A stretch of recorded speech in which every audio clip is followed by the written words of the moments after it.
मगर यहाँ गीता का योगेश्वर, यहाँ गीता का गुरु जो अपने शिष्य को बता रहा है, जो उसको एक पाप के भय से बता रहा है तो पाप क्या है? पाप केवल तुम्हारी वृत्ति है भीतर की घुसी हुई। प्रत्येक मनुष्य जो जीवन जीता है वो 3 स्तर से जीवन जीता है। इसको ठीक समझ है। तो एक तो वो मन के स्तर से जीवन जीता है, एक वो बुद्धि के स्तर से जीवन जीता है, एक वो शरीर के स्तर से जीवन जीता है। 3 ही प्रकार के द्वंद्व है जिससे जीवन भर हमको संघर्ष करना पड़ता है मनुष्य पर। तो मन के स्तर से सुख दुख है, यानी सुख और दुख ये मन की कल्पना है। जैसे कोई व्यक्ति कहीं कोई स्वयं का धंधा कहीं से कोई सोना लेके आ रहा है, मन में विचार करते हुए कि मैं बहुत बड़ा सुख का साधन साथ में लेके जा रहा हूं, ये सोना मेरे एक नए घर का निर्माण करेगा, मेरे एक नए जीवन की शुरुआत करेगा, मैं सुखी हो जाऊंगा, मैं सब प्रकार की सुख और साधनों से संपन्न बन जाऊंगा। इस प्रकार सुख के साधन को लेके वो आ रहा है और थोड़ी ही देर में पीछे अगर पुलिस की गाड़ी को आते हुए देखे, पुलिस की गाड़ी दिखाई दे तो वो सुख का साधन है वो फटाफट फेंकना शुरू कर देगा। चलती गाड़ी से सोना फेंक देता है तो जो थोड़ी ही देर में जो सुख का साधन था वो थोड़ी ही देर में दुख का साधन बन गया।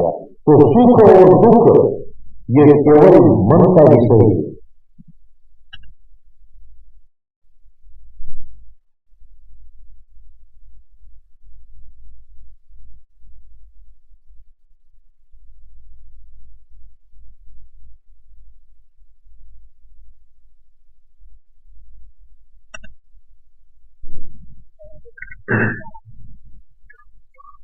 और लाभ और हानि ये बुद्धि का विषय है। इसका निर्णय बुद्धि करती है कि किसी भी व्यवसाय में, किसी भी कार्य में लाभ होगा या हानि होगी, ये बुद्धि का कार्य है। और जय और पराजय ये हमेशा शरीर की होती है। जय और पराजय ये शरीर की होती है। किसी की भी जय बोली जाती है तो कोई आकार की बोली जाती है। अगर आकार हो नहीं तो जय बोलोगे किसकी? कौन किसकी जय बोले? मगर जय हमेशा आकार की बोली जाती है। तो भगवान कहते हैं कि सुख दुखे समय कृत्वा लाभा लाभो जया जयो, कि सुख और दुख में यानी मन के स्तर पे, लाभ और हानि में यानी बुद्धि के स्तर पे, जय और पराजय में यानी शरीर के स्तर पे, इन तीनों अवस्था में अगर तुम सम हो जाए अर्थात दुख आगे तो भी प्रभावित नहीं होगा, सुख आ जाए तो भी प्रभावित न होगा। दोनों अवस्थाओं में अप्रभावित रहना और कुछ करना नहीं है, केवल अप्रभावित रहना है। अगर कोई व्यक्ति दोनों अवस्था में अप्रभावित रह गया तो समझो उसका योग सिद्ध हो गया। वो साम्यावस्था में है, वो समत्व में है। जितने भी प्रकार की तपस्याओं के अन्य संप्रदायों में जो साधनाएं, जो विधियां जो प्रचलित है वो की जा रही है, मगर गीता की विधियां तो सबसे भिन्न है, बड़ी सुंदर है, बड़ी स्पष्ट है, बड़ी क्रांतिकारी है। गीता जीवन की परिभाषा करती है एक संतुलित जीवन की। युक्ताहार विहारस्य युक्त चेष्टस्य कर्मसु युक्त स्वप्नावबोधस्य योगो भवति दुःखः। जैसे भांति भांति के मनुष्य होते हैं, कोई लंबे उपवास करता है, उपवास के द्वारा वो सोचता है कि मैं परमात्मा की प्राप्ति कर लूंगा, ये एक तपस्या का साधन है। भगवान कहते हैं कि नहीं, युक्त आहार यानी तुम्हारा जो आहार है वो युक्त होना चाहिए, अर्थात संतुलित होना चाहिए। कैसा संतुलित हो कि न तो इतना कम हो आहार होना चाहिए कि तुम्हें भूख अनुभव हो, तुम्हें भूख सताए, इतना कम भी नहीं होना चाहिए और इतना अधिक भी नहीं होना चाहिए कि तुम्हें आलस्य सताए, तुम बैठ नहीं सको। इतना ज्यादा भी नहीं होना चाहिए, संतुलित आहार होना चाहिए ताकि तुम भजन ध्यान कर सको। तो युक्ताहार विहारस्य, विहार अर्थात चलन फिरन रूप जो क्रिया होती है उसको विहार कहते हैं। तो तुम्हारा जो विहार है वो भी संतुलित होना चाहिए। ऐसा नहीं है कि एक दिन में 40 किलोमीटर पैदल चले फिर 5 दिन खाने में पड़े रहे, ऐसा नहीं, ये युक्त नहीं है। ये अपना आप को संतुलित करना है, संतुलित होना चाहिए। चलन फिरन क्रिया भी तुम्हारी संतुलित होनी चाहिए ताकि किसी प्रकार की थकान तुम्हारे बाधा नहीं बन सके भजन में। तो युक्ताहार विहारस्य युक्त चेष्टस्य कर्मसु, और तुम्हारे जो कर्म है वो कर्म भी युक्त होने चाहिए। पागल की तरह 24 घंटे कर्म के पीछे भी पड़े नहीं रहना है। हमारे शास्त्रों में जो मनुष्य के लिए 24 घंटे परमात्मा ने दिए हैं उनका बड़ा ही सुंदर विभाजन किया है। कभी आपने सुना सोचा इसके बारे में कि जो 24 घंटे हम जी रहे हैं उनका वास्तव में उसका बाइफर्केशन कैसा है, उसका विभाजन कैसा है, हम कैसे 24 घंटे को जिए, ये शास्त्रों ने विधि बताई। तो शास्त्रों ने जो मनुष्य के लिए जो सीमा का जो निर्धारण किया वो ये किया कि 6 घंटे नींद लेना है, सोने के लिए 6 घंटे, 6 घंटे से ज्यादा सोने की आवश्यकता नहीं है। 6 घंटे कार्य करने के लिए, कर्म करने के लिए, जो भी तुम अर्थ उपार्जन के निमित्त कर्म करते हो कर्म भूमि में 6 घंटे में तुम्हें जितना कर्म करना है, जो भी कमाई करनी है कर लो। 6 घंटे जिस समाज में तुम जन्मे हो, तुम्हारा जन्म हुआ है, तो समाज का हमारे ऊपर बहुत बड़ा ऋण है। हम समाज के बड़े ऋणी हैं, कारण हमने जो कुछ भी सीखा है, जो कुछ भी पाया है और जो कुछ भी पा रहे हैं वो समाज से ही पा रहे हैं। तो समाज के प्रति भी हमारा दायित्व है, हमारा उत्तरदायित्व, हमारा कर्तव्य है समाज की सेवा करना, समाज के कल्याण के प्रति विचार करना, समाज में क्या भ्रांतियां हैं, क्या गलतफहमियां हैं, क्या अंधविश्वास है, इन सब के प्रति सजग रहने की आवश्यकता है। कारण हम समाज से जुड़े हैं, हम समाज की एक इकाई है, हम समाज से अलग नहीं है। तो समाज की इकाई होने के नाते समाज के प्रति हमारी बहुत बड़ी जिम्मेदारी है। तो 6 घंटे समाज कल्याण के प्रति देना चाहिए और 6 घंटे जिस परमात्मा ने कृपा करके हमको मनुष्य देह दी, जिस भगवान ने अनुग्रह करके बड़े भाग्यमान स्तरण पावा, सुदुर्लभ सब ग्रंथन ही गावा, यानी जब महिमा कोई गाता है ना तो हाथ पार कर देता है कि मनुष्य जीवन जो परमात्मा की कृपा से, बड़े भाग्य से, बड़े पुण्य से जो प्राप्ति हुई है वो कैसा है कि जिसकी महिमा देवता भी गाते हैं उनको भी बड़ा दुर्लभ है। तो ये जो ऐसा मनुष्य जीवन जो हमें मिला है इसका सही सदुपयोग तो होना चाहिए।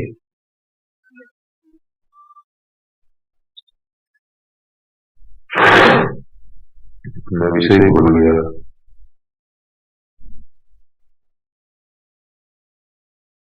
हाँ, तो 6 घंटे जिस परमात्मा ने हमको जो मनुष्य दी है उस परमात्मा के भजन में लगाए। तो इस प्रकार 24 घंटे का ये हमारे लिए एक विधान है। तो भगवान कहते हैं कि युक्ताहार विहारस्य युक्त चेष्टस्य कर्मसु, तो हमारे जो कर्म है वो भी युक्त होने चाहिए, असंतुलित नहीं होने चाहिए, संतुलन होना चाहिए। ऐसा नहीं है कि ज्यादा से ज्यादा लोग में प्रवृत्त हो गए और केवल काम के पीछे ही हम भागते रहे। और युक्त स्वप्नावबोधस्य, और नींद और जागृत अवस्था भी संतुलित होनी चाहिए। तो भगवान कहते हैं कि जिस मनुष्य का जीवन संतुलित है तो सब प्रकार के दुखों का नाश करने वाला योग उसी का सिद्ध होता है। तो आज सत्संग पूर्ण करेंगे। माताएं बहनें बैठी हैं, सभी को जलपान कुछ करना होगा, फिर रात में और सत्संग करेंगे। आप सबको धन्यवाद। ना ये नहीं, ये देर नहीं भाई। ये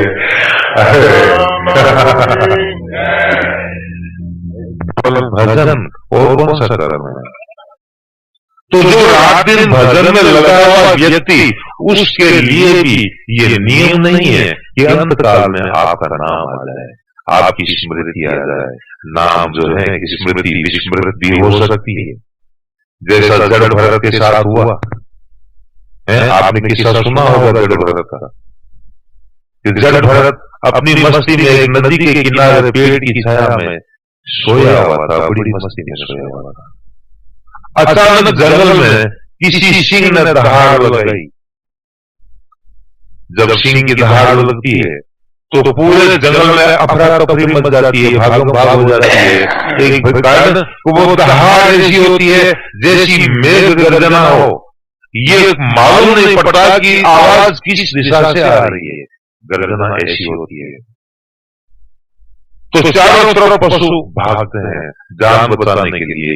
तो एक हिरणी थी, हिरणी गर्भवती थी, गर्भ पूरी अवस्था में परिपक्वता मैच्योर था, और वो भयभीत अवस्था में वो नदी को पार करने के चक्कर में छलांग लगाई। तो छलांग लगाते चक्कर में हिरणी तो नदी को पार कर गई, मगर बच्चे का प्रसव हो गया बीच में ही, और बच्चा नदी में पड़ गया पानी में। अब दम लगा लो, शांति लगाओ, अभी आंखें खुली। जो अपनी मस्ती में पड़ा था ब्रह्म मस्ती, देखा तो एक बिल्कुल नवजात शिशु है पानी में छटपटा रहा है। तो उठा वो अपनी जगह से, उठ के पानी में गया और उस बच्चे को निकाल के बाहर लाया। तो बच्चे को बाहर निकालना, बच्चे का प्राण बचाना, ये तो ठीक था, सरल था, मगर असली समस्या अब शुरू हो गई। अब उस बच्चे का पोषण कैसे किया जाए, जो बिल्कुल नवजात है, जिसने अपनी माँ का दूध पिया ही नहीं, जिसने अपनी माँ का सानिध्य बाहर से लिए ही नहीं। अब उस बच्चे का पोषण कैसे किया जाए? तो जिस तरीके से जड़ भरत ने उस जंगल में फलों को ले लेके फलों का रस निकाल के और उस बच्चे को पिलाया, बच्चे का पालन किया। अब बच्चे और जड़ भरत की इतनी गहन सानिध्यता हो गई, इतनी गहन तादात्म्यता बन गई कि एक दूसरे से लगभग अभिन्न जैसे हो गए। समय आया, जड़ भरत के जाने की तैयारी हुई। बच्चा उसके बाजू में, उसके आसन के पास में बच्चा बैठा है हिरण का अपनी मस्ती में, और जड़ भरत जा रहा है। जाते जाते जड़ भरत के दिमाग में विचार हुआ कि मैं तो जा रहा हूं, मगर इस बच्चे का क्या होगा? ये जंगल के हिंसक जानवर इस बच्चे को मार देंगे, इसको खा जाएंगे। बस ये ख्याल आया और जड़ भरत का प्रयाण हो गया, उसका निर्वाण हो गया, वो चला गया अनंतमती सुगति। अब एक ब्रह्मीभूत विभूति जड़ भरत, जो सर्वथा सब अवस्थाओं से परे, जो वर्ण से परे, जो आश्रम से परे, जो तीनों अवस्थाओं से परे, जो तीनों गुणों से परे, वो जड़ भरत भी अंतमती सुगति के चक्र में झपेटे में आ गया, और उसको पुनर्जन्म लेना पड़ा, उसको हिरण की योनि में आना पड़ा। तो यहाँ अष्टावक्र जनक से कहते हैं कि या मति सा गति भवेत, अब इसके ऊपर हम विचार करें। या मति मति अर्जुन एक प्रश्न पूछता है, बड़ा कीमती प्रश्न है, हर व्यक्ति से जुड़ा हुआ है। अर्जुन प्रश्न पूछता है कि प्रत्येक व्यक्ति जानते हुए समझते हुए कि ये करना पाप है, ये पाप नहीं करना चाहिए, इस पाप का परिणाम क्या है, परिणाम भोगना पड़ेगा, ये हर अपराधी जानता है। हर पाप करने लगा हुआ पापी जानता है कि मैं क्या कर रहा हूं और इसका परिणाम क्या है। तो अर्जुन का प्रश्न है कि व्यक्ति जानते हुए भी अपराध क्यों करता है, वो पाप कर्म क्यों करता है जानते हुए भी? क्या कोई ऐसी अदृश्य शक्ति है जो उसको प्रेरित करती है या उसको मजबूर करती है कि तू ऐसा कर? तो भगवान बहुत ही सुंदर जवाब देते हैं। भगवान कहते हैं कि नहीं, ऐसी कोई बाहर की शक्ति किसी को दबाव नहीं देती। प्रत्येक व्यक्ति अपने स्वभाव के अधीन होकर कर्म करता है, इसमें किसी दूसरे का कोई दोष नहीं। कोई व्यक्ति जैसा कर्म करता है, इससे सीधा तात्पर्य यही है कि उस व्यक्ति का स्वभाव ऐसा ही है। कारण स्वभाव से कर्म भिन्न नहीं हो सकता। और स्वभाव, आज अपन हर एक सिद्धियों के बारे में हम विचार करते हैं, हम सुनते हैं, सिद्धियों के बारे में सुनते हैं कि फला मंत्र से ये सिद्धि मिलती है, पतंजलि योग दर्शन में पूरा सिद्धियों का ही वर्णन है, सब प्रकार की सिद्धियों का वर्णन है। तो जब सिद्धियों के बारे में जब अपन विचार करें तो कोई भी सिद्धि को ले लो, किसी भी सिद्धि की गहराई को देख लो, प्रत्येक सिद्धि लौकिक और भौतिक है। प्रत्येक सिद्धि इसी जन्म तक सीमित है, मरने के बाद उस सिद्धि का कोई मूल्य नहीं है। ये सिद्धि प्राप्त करना वैसा ही व्यवसाय है जैसा एक व्यापारी व्यापार में सिद्धि प्राप्त करता है। वो भी 25 वर्ष लगा के सिद्धि पाता है और यहाँ साधक भी उस समय खो करके उसको पाता है, मगर जो पाता है वो भौतिक ही पाता है। हर सिद्धि का संबंध इस लोक तक ही है। तो फिर वास्तव में सिद्धि क्या है, इसको सिद्धि कहते हैं। फिर कौन सी सिद्धि को पाने के लिए पुरुषार्थ किया जाए?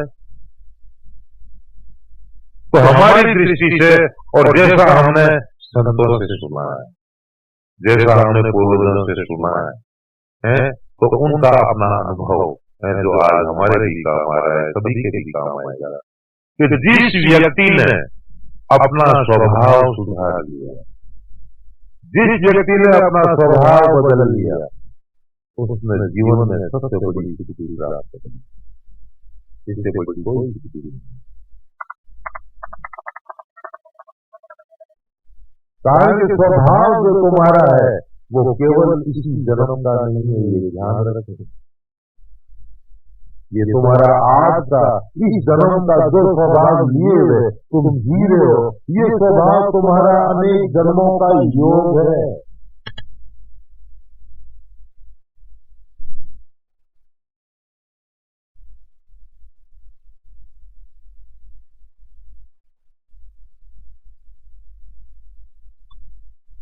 अनेक जन्मों का योग है। गीता का 15वां अध्याय जहां भगवान जो वर्णन कर रहे हैं कि जब ये आत्मा यानी ये जीव शरीर का त्याग करता है, तो त्याग करता है तो उस महायात्रा में वो क्या वस्तु साथ में लेता है, कौन सा पदार्थ अपने साथ में लेता है, अकेला जाता है या कुछ साथ में भी लेता है। ये बात समझने की तो है ना, कि हम जैसे कहते हैं अकेले आते हैं अकेले जाते हैं, खाली आते हैं खाली आ जाते हैं। अरे क्या खाली आते हैं, सब भरे हुए आते हैं और भरे हुए जाते हैं। ऐसा कोई खाली नहीं है। जिस दिन खाली हो जाओगे ना तो फिर आओगे किस लिए? हाँ, बड़ी चर्चा तो यही होती है ना, खाली आता है, खाली आ जाएंगे, अरे क्या खाली आता है, हाँ, सब अपना अपना मेटीरियल लेके आए। तो 15वां अध्याय जो भगवान जो वर्णन कर रहे हैं कि जीवात्मा क्या आकर्षण करता है, तो भगवान कहते हैं कि मनसस्तानि इंद्रियाणि प्रकृति स्थानि कर्षति, यानी ये जो मन है, ये मन 500 इंद्रियों का आकर्षण करता है। कौन सी इंद्रियां? 500 ज्ञानेंद्रिय। अब 500 ज्ञानेंद्रियों का जो आकर्षण होता है, तो क्या ज्ञानेंद्रियों का ज्ञानेंद्रिय के रूप में आकर्षण होता है, उसका आकार में आकर्षण होता है कि आंखों को आंखों में से निकाल के ले जाए, नाक को नाक से हटा के ले जाए? तो 500 ज्ञानेंद्रियों का अर्थ है उन 5 विषयों से जिनको वो इंद्रियां प्रकाशित करती है। जिस इंद्रिय का जो विषय है, जो इंद्रिय अपने विषय को प्रकाशित करती है, तो उन इंद्रियों से जुड़े हुए विषयों की जो वासनाएं हैं, उन वासनाओं को मन ग्रहण करता है और उनको जब वो दूसरे देह में प्रवेश करता है, आज तुम खुद हर व्यक्ति का अपना नित्य का अनुभव है। हर व्यक्ति बाप तो है ही, बिना बाप तो नहीं है। 4, 5, 7 संतान तो हर किसी के है। हर व्यक्ति, तुम खुद देखो, तुम्हारे जितने बच्चे हैं, सबका स्वभाव भिन्न भिन्न है, सबकी रुचियां भिन्न भिन्न है, सबका काम करने का तरीका भिन्न भिन्न है, सोचने समझने का तरीका भिन्न भिन्न है। क्या कारण है? माता पिता एक ही है, खून एक ही है, परिवार एक ही है, एक ही घर में पालन पोषण हुआ, तो एक ही जैसे होना चाहिए। फिर ये फर्क कहां से आया? फर्क इसलिए आया क्योंकि पैदा एक ही घर में हुए हैं, मगर ये जीव कौन कहां से आए हैं, वो सब अलग अलग से आए हैं।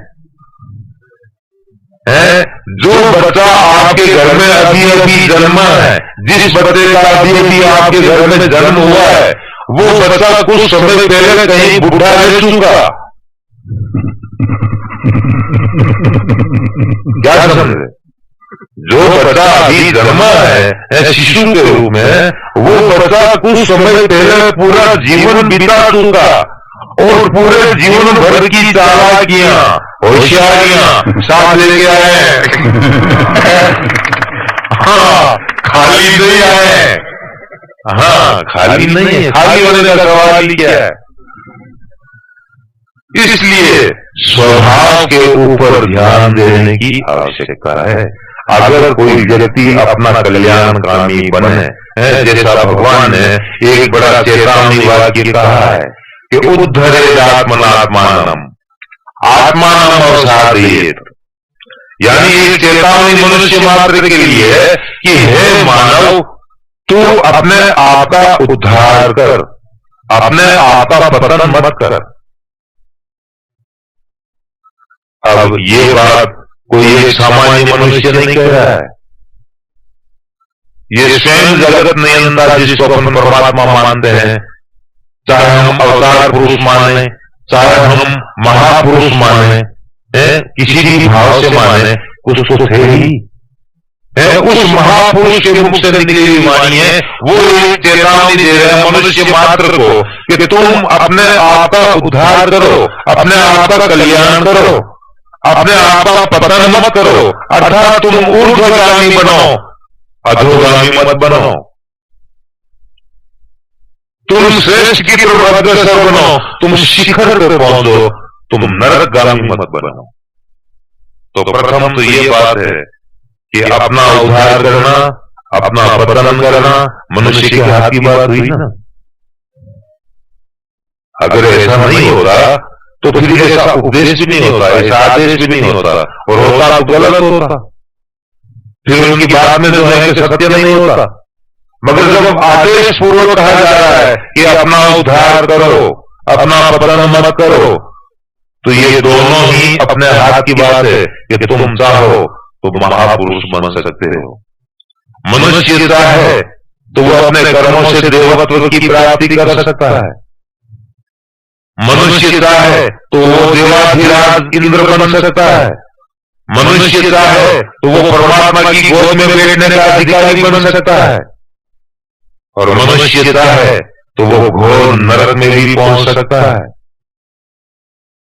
ये मनुष्य की वृत्ति के ऊपर है, और वृत्ति स्वभाव पे निर्भर करती है। इसलिए जो कुछ भी जीवन में चल रहा है और आगे भविष्य में चलेगा, वो स्वभाव के अनुसार ही चलेगा। तो स्वभाव के ऊपर ध्यान देने की जरूरत है। जितने भी साधना है, साधना के रास्ते हैं, साधनाओं की विधियां हैं, लगभग आज वर्तमान काल की स्थिति को अगर अपन देखें तो प्रत्येक साधना कठिन है, सरल नहीं है। जैसा सुनते हैं, जैसा समझते हैं, जैसा पढ़ते हैं, उतनी सरल नहीं है, बहुत कठिन है। एक सूत्र है गीता का कि जहां कोई आसन लगा के बैठने की आवश्यकता नहीं, जहां किसी समय और काल से बनने की आवश्यकता नहीं, जहां किसी नियम और विधि का पालन करने का बंधन नहीं है, जहां किसी प्रकार का भय नहीं, एक ऐसा सूत्र जो प्रत्येक व्यक्ति जीवन में कर सकता है। चलते फिरते, उठते बैठते, खाते पीते, सोते जागते, प्रत्येक अवस्था में, शुद्ध हो अशुद्ध हो, किसी भी अवस्था में। एक योगी की परिभाषा योग के रूप में जो भगवान बता रहे हैं कि आत्मोपम्येन सर्वत्र समम पश्यति अर्जुन, सुखम यदि वा दुखम स योगी परमो मतः। यानी जिस योग की अपन व्याख्या करते हैं, जिस योग के बारे में अपन चर्चा करते हैं, जिस योग के प्रति हमारी श्रद्धा बनी हुई है,